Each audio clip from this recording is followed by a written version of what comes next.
That's life, goodbye. It was his signature on-air sign-off, and that's how Derryn Hinch signs off today. The veteran broadcaster and former federal senator has died at the age of 82. Hinch was colourful, candid, controversial and unapologetically himself. Marty King had the privilege of conducting his final TV interview. Derryn Hinch knew this day was coming sooner rather than later, and we talked about it a lot, on camera and off camera. In my life, I have never met a man more fatalistic about death, but no matter how many times someone says to you they're ready to die, when it does finally happen, like today, it's a terrible shock.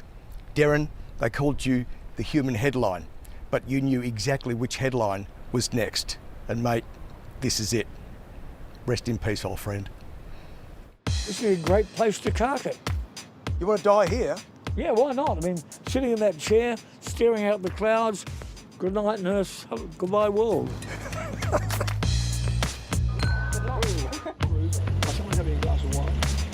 Derryn Hinch still telling it like it is. But you are a fatalist. Oh, yeah. Doesn't bother you at all? No.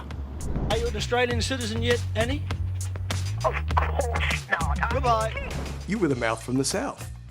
The mouth from the south. Out in Perth, they call me the beast from the east. But the mouth from the south, yes, that was true, yeah. You want to punch in the bloody jaw. Is that right? You crawling bastard. Did you try to be controversial? No. But you just were? You just were. I mean, just the issues I picked often were controversial. Well, you were a troublemaker. A troublemaker. Well, you caused trouble. For yourself in particular. For the right reasons. These days, it's a different Derryn Hinch, confined to a walker in his favourite tracky dacks. So you've got a name for your walker? Yeah, Johnny Walker. Johnny Walker. I like it. And typical of the former radio and TV star, the almost 82-year-old doesn't give a hoot what anyone thinks. I tell you, it's very good. Ironically, when I first put it on Facebook, the number of people, especially women, who said, oh, I'd never use one, out of pride. And I said, hey, pride comes before a fall. Good line. The man who strode across the Australian media landscape for 50 years, indestructible, is now vulnerable. He steps slow and uncertain. You've had a number of falls, haven't you? True. In the last year, I've had 30. 30 falls in one year. They just happen. Even when I'm holding on to Johnny, I sometimes just hit the floor. The last fall, frightening and dangerous. He lay on the floor for 12 hours, his battered body still healing after 3 weeks in hospital. Didn't know that I had broken 2 ribs, but the thing was, I was just lying there. I couldn't move my legs, I couldn't use my arms, I couldn't crawl to my bedroom to get a blanket. I just felt totally stranded, yeah. I've known Derryn Hinch a long time, and I've never seen him this frail. I've known him in the good times, his robust times. Cheers. Good health. Yeah. Long lunches at Romeo's, his then favourite restaurant. Well, here we are again, the old favourite haunt. Yes. Same creature of habit. There. Same restaurant, same table, same us. Yeah. Yeah. And I've known Derryn in the not-so-good times. We had our clashes when he scandalised a nation with outrageous allegations about famous Australians. The first rule of journalism is check your facts. Yeah, good point. I say it if it's not true. Because I believe it is true. But why demean a dead man? You did it to David Hooks. You've done it to Graham Kennedy. Why do it when they're dead? Why not do it when they're alive? No, you know defamation. All history owes it is the truth. I've got a job to do. Sorry, you were wrong. That's life, mate. You're wrong. Okay. What about the people you've upset on the radio, on the television? Well, that's their problem. I mean, if I upset people, usually for a reason. Too bad, so sad. Yeah. He crusaded for victims of crime, against child sex offenders, and for the public naming of offenders. The man behind the mic became the man behind bars, imprisoned 3 times for contempt of court. In 2016, Hinch was elected to federal parliament as a senator. I found being a senator was one of the great moments of my life. Being voted out was one of the most terrible days of my life. What do you think is more powerful, being a journalist or a politician? being a politician. Why? Because you actually get in power and you can do something about it.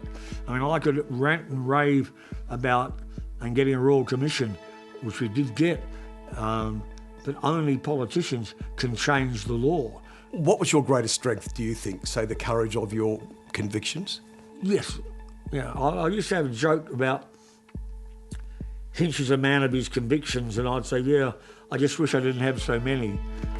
It's been quite the life and quite the career. Married 4 times, sacked 17 times, 22 books and 1 liver transplant, courtesy of copious quantities of white wine. Derryn's take? I mean, I've had a hell of a life, had a good life, and it's been packed with incident, as they say. What would be the headline when you do die? Thank God. This is interesting, the fall and rise of Derryn Hinch. Oh, wow. I wrote that probably 20 years ago. How I hit the wall and didn't bleed. How I hit the wall and didn't bleed. Derryn, let's hope you don't hit the wall. No, and I have bled a bit. Will you go to heaven? There is no heaven, so I won't. Will you go to hell? I won't go to hell because there is no hell. But for Derryn, there's a very colourful and very rich and very satisfying history, a life well lived and all that. Have you done your will? Yeah, sure, I've done everything. Okay. What'd you leave me? Well, I've said in my will, I've written it, I said, Martin, I promise to remember you in my will, so hello, Martin. Is that it? It's easy to say, oh, you regret this, you regret that, but I really don't. Look, Martin, I've had such an incredible life. I never dreamed it, you know, an aisle seat on history, and it's pretty good. And, health permitting, there's plenty more to come. If I last another month or another 10 years, that's all good by me. So you're still working, you're still writing? Still writing, yeah. When are you going to stop and smell the roses?